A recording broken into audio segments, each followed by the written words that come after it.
Exam में, है ना, डायरेक्ट नहीं लिखेंगे, नहीं तो वहाँ बोला जाएगा बच्चा घर से याद करके आया है। इसको कैसे पता है यही क्वेश्चन आने वाला है एग्जाम में, पूरा याद करके आया, सीधे 5 लिख दिया। तो आपको क्या करना पड़ेगा, वहाँ पे फाइंड करना पड़ेगा। ठीक है, चलिए अब हम लोग क्वेश्चन नंबर 5 देखने जा रहे हैं। क्वेश्चन नंबर 5 आपको स्क्रीन में दिख रहा है। क्वेश्चन नंबर 5 इस प्रकार है, यदि सेक थीटा बराबर 13/12 हो तो अन्य सभी त्रिकोणमितीय अनुपात परिकलित कीजिए। ठीक है, इसमें सेक थीटा का वैल्यू दे रखा है, उसको छोड़ के बाकी 5 अन्य जो त्रिकोणमितीय अनुपात है, साइन थीटा हो गया, कॉस थीटा हो गया, टेन थीटा हो गया, कॉसेक थीटा हो गया और कॉट थीटा हो गया, सेक का दिया गया है। इसलिए 5 जो अन्य त्रिकोणमितीय अनुपात बचे हुए हैं उसको फाइंड करना है। ठीक है, यहाँ पे ए बी सी कुछ नहीं बोल रहा है, इसलिए ए बी सी का जो बाउंडेशन है वो यहाँ पे खत्म हो जा रहा है। ठीक है, ए बी सी नहीं है यहाँ पे, तो हम लोग सिंपल सा लिख सकते हैं, आज ए का नंबर ऊपर आ गया है लिखने का। ठीक है, ए बी सी। ठीक है, एक ट्राइंगल बना लेते हैं और बी वाले को हम लोग 90 डिग्री ऐसा एज्यूम कर लेते हैं, मान लेते हैं। तो ये हमारा कर्ण हो जाएगा, ये हमारे पास लंब हो जाएगा ये भुजा, और ये भुजा हमारे पास आधार हो जाएगा। ठीक है, यहाँ तक किसी को कोई दिक्कत? आपके पास जो सवाल है वो है सेक थीटा बराबर कितना दे रखा है, सेक थीटा बराबर 13/12, यही ना दे रखा है। सेक थीटा बराबर क्या होता है, सेक थीटा बराबर क्या होता है,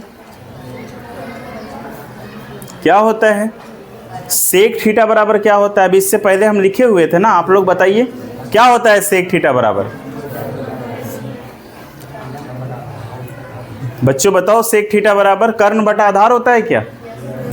तो बोलिए ना, तो होते हैं, तो डरते क्यों हैं, पूरे जोर से बोलिए। हाँ सर होता है, कर्ण बट्टा में आधार। इसका मतलब है जो ऊपर वाला पार्ट है वो कितना है 13, और वो हमारा क्या हो जाएगा कर्ण, और आधार हमारे पास कितना हो जाएगा 12।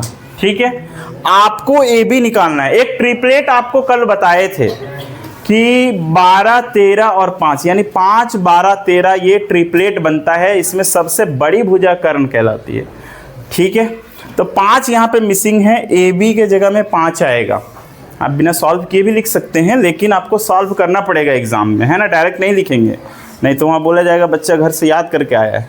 इसको कैसे पता है यही क्वेश्चन आने वाला है एग्जाम में, पूरा याद करके आया, सीधे 5 लिख दिया। तो आपको क्या करना पड़ेगा, वहाँ पे फाइंड करना पड़ेगा। ठीक है, चलिए फाइंड हम लोग करते हैं। कौन सा प्रमेय का यूज करेंगे, पाइथागोरस। कौन सा यूज करेंगे, पाइथागोरस प्रमेय से। ठीक है, क्या होता है पाइथागोरस प्रमेय में, कर्ण का स्क्वायर, किसका स्क्वायर, कर्ण में कौन है ए सी, कौन है, तो सीधे लिख देते हैं कर्ण का स्क्वायर इज इक्वल टू लंब का स्क्वायर, लंब की जगह में कौन है ए बी, कौन है, तो ए बी का स्क्वायर प्लस आधार, तो आधार का स्क्वायर बी सी कितना दिया रखा है 12, तो 12 का स्क्वायर। आप चाहेंगे तो कोई अल्फ़ाबेट वैसे लगा देते तो ज़्यादा बेहतर था। ठीक है, तो एग्जाम में आएगा तो कोई अल्फ़ाबेट आप जोड़ दीजिएगा उसमें। ठीक है, जो पहले वाले क्वेश्चन में हम लोग देखे थे। 13 का स्क्वायर कितना होगा 169, यानी 169, ए बी का स्क्वायर प्लस 12 का स्क्वायर कितना होगा 144। ये प्लस है, बराबर किधर ले आएंगे तो -169 -144 is equal to A B का स्क्वायर। घटा दीजिए तो कितना आएगा 25, कितना आएगा 9 में से 4 गया 5, 6 में से 4 गया 2। यहाँ से स्क्वायर हटा दीजिए तो इधर रूट आ जाएगा, क्या आ जाएगा, आपको पता है किससे कितना निकल के आएगा ±5, ±5, और हमें पॉजिटिव वैल्यू लेना होगा ए बी का, कितना ले लेते हैं 5। ठीक है, आपने अब ये तीनों भुजा का वैल्यू को फाइंड कर लिया है। अब आप त्रिकोणमितीय अनुपात जो है आसानी से निकाल सकते हैं। शुरुआत करते हैं हम लोग साइन थीटा से।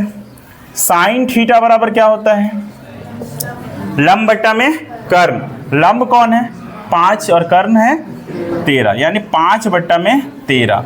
साइन के बाद लिखते हैं कॉस थीटा, कॉस थीटा बराबर होता है आधार बट्टा में कर्ण, तो हो जाएगा 12 बट्टा में 13। साइन कॉस के बाद आता है टेन की बारी। टेन थीटा बराबर होता है लंब बटा में आधार, तो 5 बटा में 12। ठीक है, आपको समझ में आ रहा है ना। उसके बाद साइन का उल्टा हो जाता है कॉसेक। क्या हो जाता है? अब यहाँ पे कुछ वहां देखना नहीं है, अब यहाँ नहीं देखना, इसका काम खत्म। साइन का उल्टा क्या होता है? तो बस इसी को पलट दो, जो नीचे है वो ऊपर चला जाएगा, ऊपर वाला नीचे आ जाएगा, यानी 13 बट्टा में 5।